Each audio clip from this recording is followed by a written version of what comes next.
Ahmad Silla, Allahu Akbar. Allahu Akbar. Syedaralun, kata Ahmad Silla belakangan ini menjadi viral karena sering diucapkan oleh pasukan Chechnya sebelum diakhiri dengan takbir. Kata Ahmad Silla adalah sebuah penghormatan kepada Ahmad Kadyrov yang merupakan ayah dari pemimpin Chechnya Ramzan Kadyrov. Ahmad Silla, Allahu Akbar.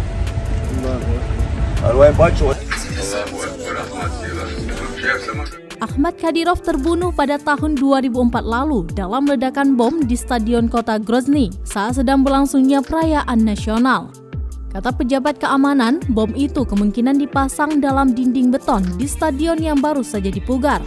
Kementerian Luar Negeri Rusia menuduh kelompok separatis Chechnya yang bertanggung jawab. Belakangan kalimat tersebut juga diteriakkan oleh seorang warga Ukraina. Ungkapan ini adalah slogan politik dan agama yang telah tersebar luas di kalangan pejuang Chechnya. Peneliti mencatat slogan tersebut telah menjadi sebuah gerakan dan ideologis negara Republik Chechnya. Ahmad Silla! Ahmad Silla! Ahmad Silla, Allahu Akbar. Allahu Akbar.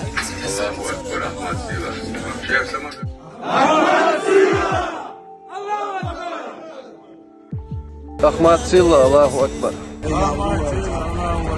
Allahu Akbar. Ahmad!